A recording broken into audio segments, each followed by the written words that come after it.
Pakistan found the integration very easy. Integration into the Chinese platforms and Chinese defense systems because Pakistan's defense hardware and the platforms are largely Chinese-made. Just because the F-16s is a very old sort of story for Pakistan, but the last 10-15 years have seen an unparalleled cooperation between China and Pakistan, and that's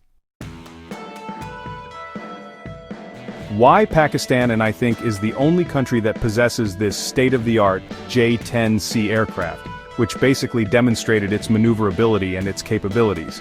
Whereas in the integration of the Rafale systems into the Indian Army, which basically uses the American, as well as the Russian technologies also. So, it had been, I guess, a problem because I was told by the aviation experts that it takes a couple of years, at least a couple of years, for any air force to fully integrate a new platform, a new defense system, particularly a complicated aircraft like Rafale, into its air defense system.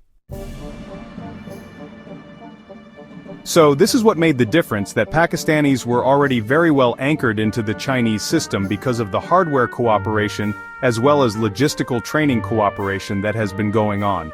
Whereas the Indians still were working and training on the Rafale, and also we have to keep in mind, it's not just the machine. Well, I think we have to be clear, this is an era for kinetic operations, and mostly all through the drones. The way we have witnessed, the way India sent nearly 100 drones deep into Pakistani territory, as well as the aircraft, the jets which fired missiles from inside the Indian territory onto 9 targets inside Pakistan. So, I think both countries have been ready, both are cognizant of the fact that this is the age for drones, for kinetic operations, and Pakistan basically demonstrated that it was very well equipped to intercept and also to attack the aircraft that were targeting Pakistan. I think this display of air superiority, sort of, the ability to fight back in the air by the Pakistan Air Force with the help of J10C aircraft, with the help of the PL-15 air-to-air missiles, has basically shown that this had been a contest between the Chinese technology and the pride of Europe and France, and that was Rafale, as well as their arsenal that also comprises the Su-30s, Su-29s and MiGs, basically the Russian aircraft. But this time, if you go by the Indian narratives, they basically had touted the air superiority over Pakistan after acquiring the 36 Rafale aircraft. But I think the machines, the Chinese-made machines as well as those who were operating those machines, disproved that notion, basically shattered the notion of Indian air superiority over the skies in the region. So this shows that Pakistan, with the support of its Chinese friends, had a lot of Chinese surveillance, satellite communication and satellite support available to the Pakistani Air Force. They used this to identify targets, incoming aircraft, and to guide them. Eventually, what happened, as we saw a few hours ago, was the jamming of the Indian military communication satellites, as well as pinpoint precise targeting at Udhampur, Avantipur, and Srinagar Airport. All this basically shows that Pakistan had prepared itself very well over the last 3 days. They were looking, waiting for it, and then unleashed their response. This is the first phase of this conflict, which, let's hope, doesn't escalate into a second phase, which could be deadly for both countries. Pakistan found the integration into Chinese platforms and defense systems quite easy. This is because Pakistan's defense hardware and platforms are largely Chinese-made. The F-16s are an old story for Pakistan, but the last 10 to 15 years have seen unparalleled cooperation between China and Pakistan. That's why Pakistan is the only country that possesses the state-of-the-art J10C aircraft, which has demonstrated its maneuverability and capabilities. In contrast, the integration of the Rafale systems into the Indian Army, which uses both American and Russian technologies, has been more complicated. So, it had been, I guess, a problem because, as I was told by aviation experts, it takes at least a couple of years for any air force to fully integrate a new platform or defense system, particularly a complicated aircraft like the Rafale, into its air defense system. This is what made the difference.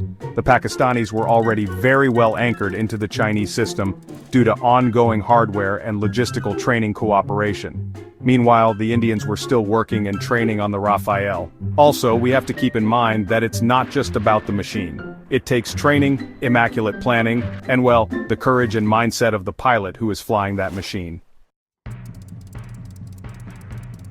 So there are multiple factors basically which were on display during this so-called dogfight. We don't know whether it was a dogfight or not. Indians are disputing that.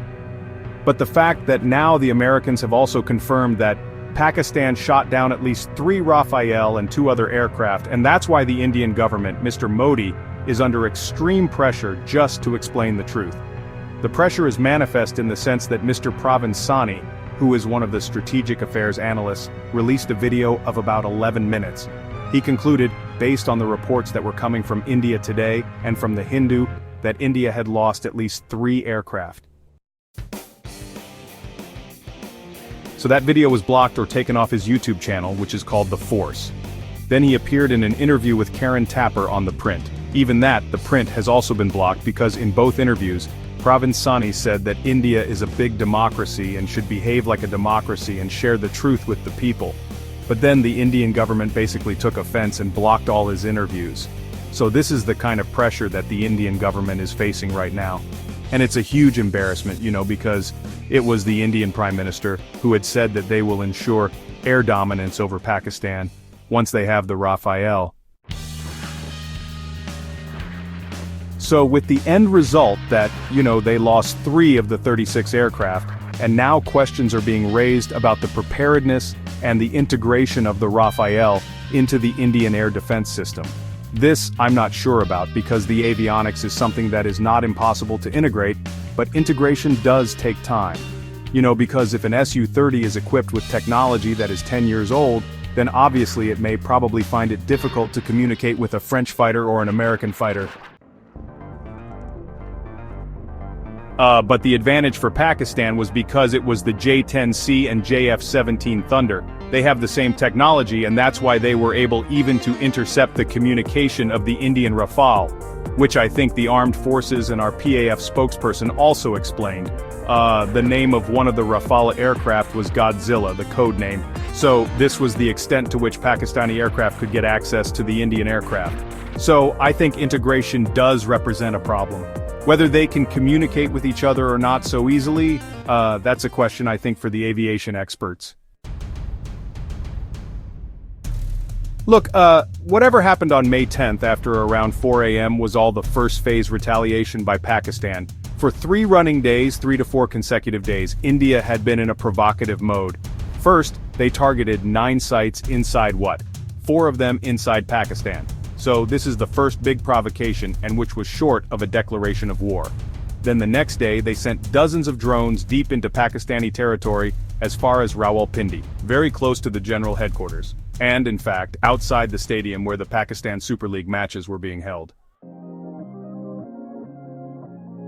So the ball was always on their court. Pakistan waited and waited, did not want to be seen as having retaliated in a big way. But then when the Indians attacked the air base in Peshawar, the Nuhan base in Rawalpindi, and Shaw Court base somewhere near Sindh, I think that was the red line that the Indians crossed. That was a time when responding to the Indian violations, became inevitable. It left Pakistan with no option but to retaliate. Otherwise, there would have been big questions asked as to what our army is waiting for. What is it doing? It's a very well-kept army, very well fed.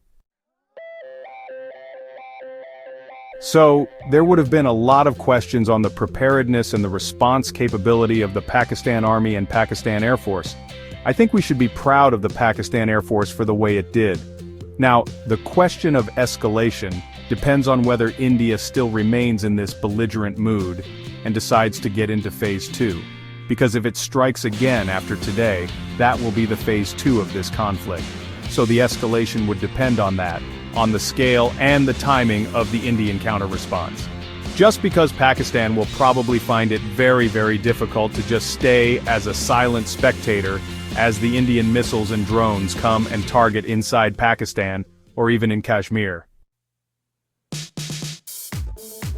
So, I think escalation, the ball, I think is very much in the court of India to call for an immediate halt to the entire operation by signaling peace, readiness to talk.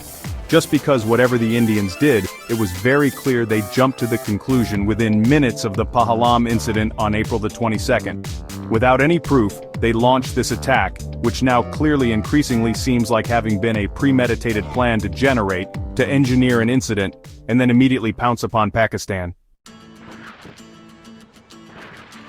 So this has happened, and I think the next escalation and next step will largely depend on the Indian response to Pakistan's retaliation in the first place.